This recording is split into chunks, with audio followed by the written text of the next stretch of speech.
Well, hey, everybody. Welcome to the Spend Life Well show. We are excited to talk to you about today financial planning and things that millennials need to do.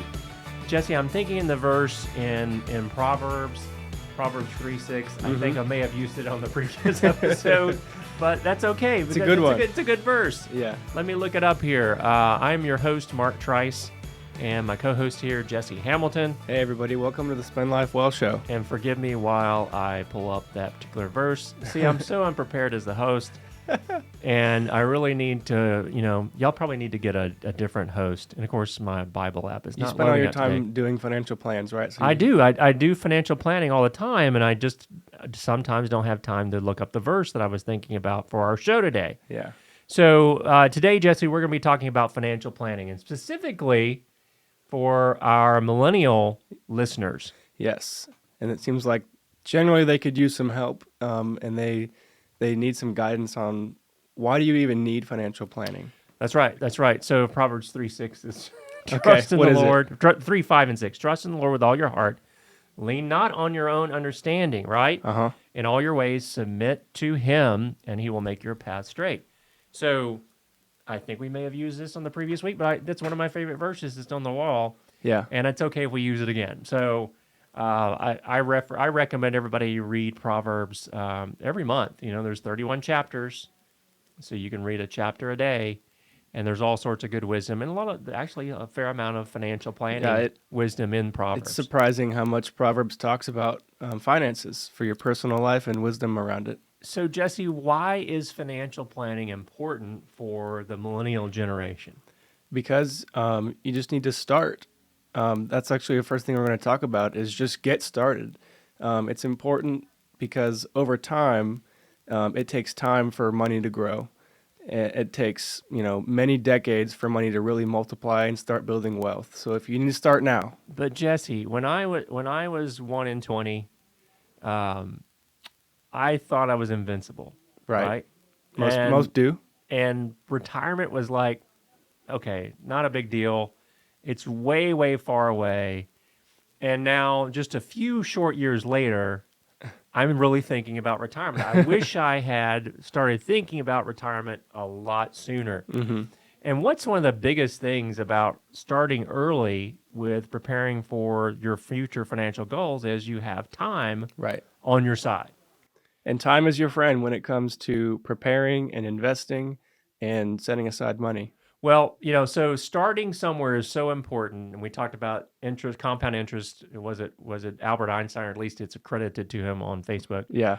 The eighth wonder of the world is compound interest. So compounding interest compounds more with time. So it's important to start somewhere.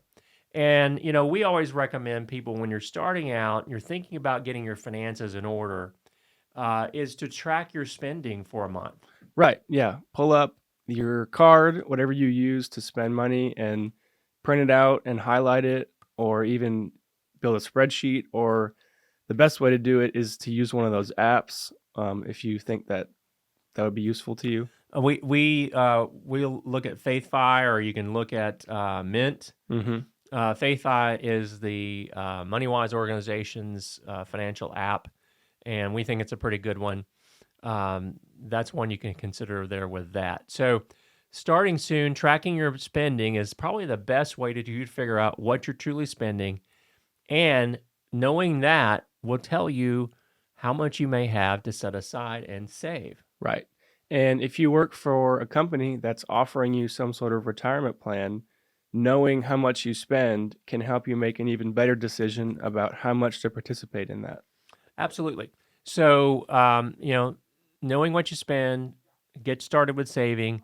How do we manage our money, Jesse? I mean, because this is kind of a complex. Some people really don't understand where to put their funds and how much they should save.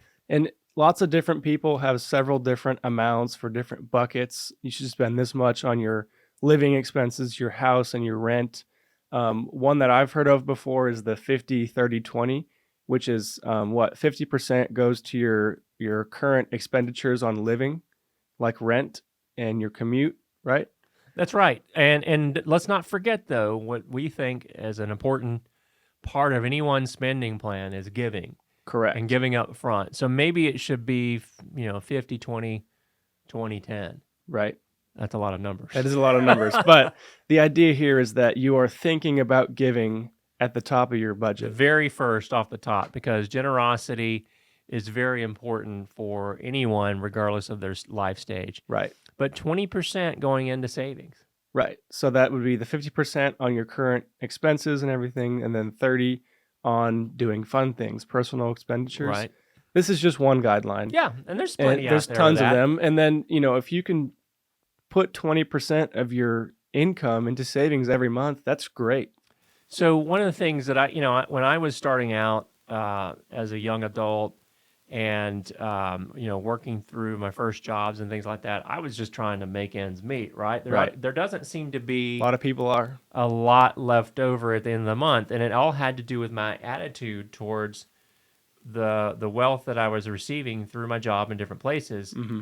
And once I made the decision to, give first, seemed like I always had plenty of money to pay the bills. Right. Totally changes your perspective Absolutely. on the money, where it comes from, and what it's used for. So you want to make sure that you are, our third point for the day is taking care of the basics, right? Mm-hmm. You want to make sure that you are doing the right things. And one of the things that a lot of people overlook, because when you're young and I know the millennials are turning into their 30s Yep. and so forth now, but still, when you're young, you think that you don't need those types of things. So you want to make sure that you've got the right amount of insurance for different scenarios. Let's just talk about one of the most basic ones. It's life insurance. Right. Now, if you're single, you may decide that you don't need that, but we encourage you to go ahead and do that, because what happens if you become ill later on? If you can get a long-term term life policy when you're young, the rates will be much cheaper than when you're older, or if something, God forbid, happens that you become ill Right. or can't qualify. Right. And you're still going to have many people in your family that care about you. And there's going to be expenses that come up if you get sick, you get in an accident, or you suddenly pass away. There's going to be expenses. Right. And having that term type simple coverage is a great way to cover those things. And the second aspect of the insurance side of things is simply health insurance. Right. And that can get complicated and expensive. It can. Hopefully your employer is providing that. But if they're not, you need to look at different options that are out there for you. You can purchase health insurance through the government exchanges, or you could consider something like Samaritan Ministries or something like MediShare. Yeah, those are kind of like insurance. They're not quite insurance, but Right. there's several options, and we encourage you to ask a professional about it. That will cover you in some type of catastrophic event, Right, which yeah. is a big thing that can cause financial havoc Right. in a millennial's life. Those things do exist for Yes. a reasonable cost, Yep. and so seek it out if you need that. What about, now I know in the state of Texas, everyone has to have liability auto insurance, right? Right. But you can also get other types of insurance on top of that you should consider. Talk with a licensed auto insurer to make sure that you have sufficient coverage. For example, what if you get in an accident and your car is totaled? Well, now you can't get to work if you don't have coverage for a rental car or something Right. like that. So make sure you're considering those things. And then also too, you need to make sure you have adequate coverage for homeowners insurance, or if you're renting, you need renter's insurance. Right. You need to keep paying it every month if you're a renter, because that could really hurt you in the long run. Yeah. And so one of the other things that we recommend for a lot of our clients is an umbrella policy that goes over your home and auto insurance. Okay. That's to cover you if you have some type of accident. Let's say there's kids playing over at your house in the playground, and the playground equipment that you put together collapses and it hurts somebody. Your homeowner's insurance will cover you to a certain point. Right. But the umbrella insurance, in most cases, it's $1 million, sometimes up to $3 million, that will go above and beyond what your homeowner's policy doesn't cover. Okay. So an umbrella type policy is something that we think is very important. What's point number 4 we want to look at today, Jesse? So we're going to talk about investing according to your goals.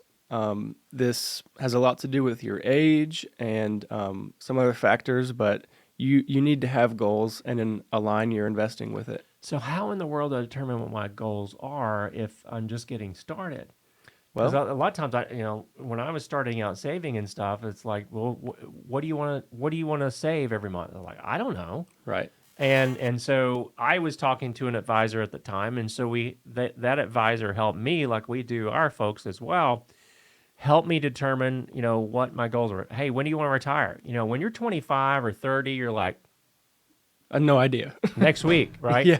Next week. But realistically, told my advisor at the time, 60 years old. Okay. Because I figured, I was going to be old then, but not that old. Right. And now I'm like, that's pretty young.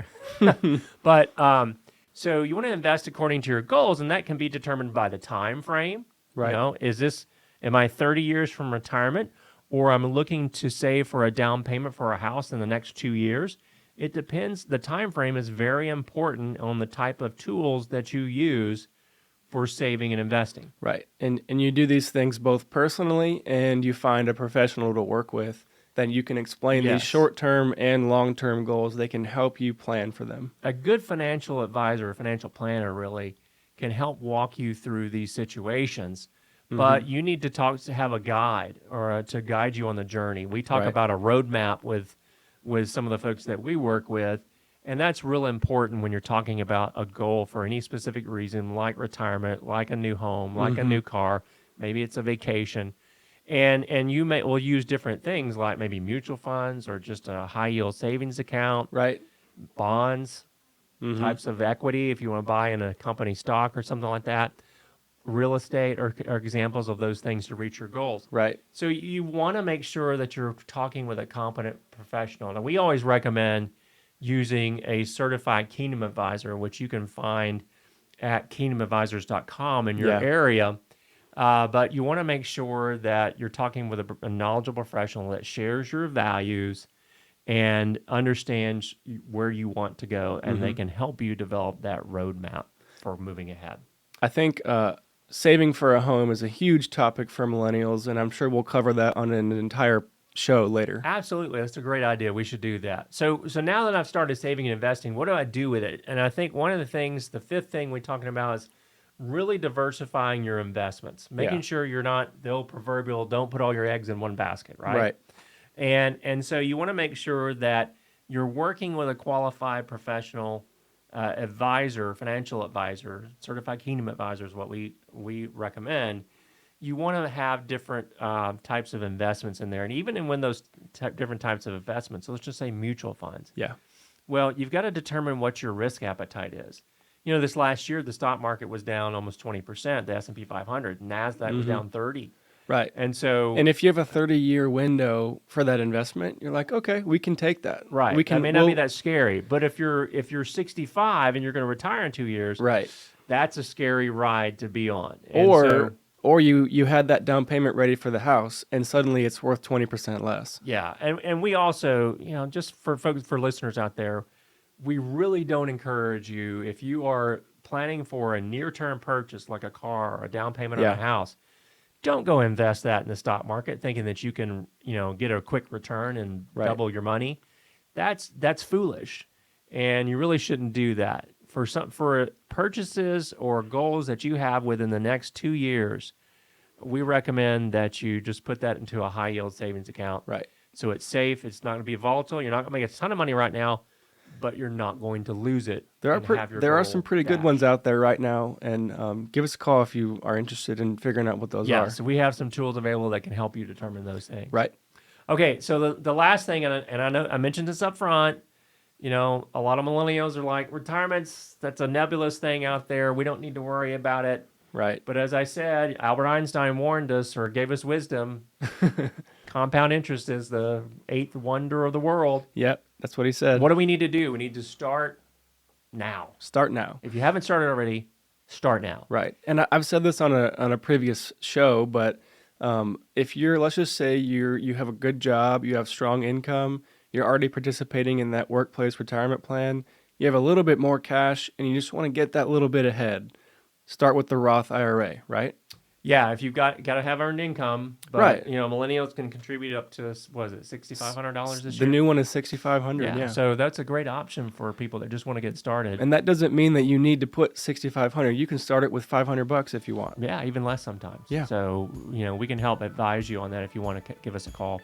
And for folks, as always, with every show, we encourage you to reach out to us. You can go to our website, spendlifewell.com. Well, you're already probably near that because you come to our YouTube page. Yep. But spendlifewell.com and fill out a contact form. We'll be glad to give you a call and visit about some of your goals and needs. Yes, we'd love to talk to you. All right. Thanks, folks. We've been listening to the Spend Life Well show. We'll be back next week.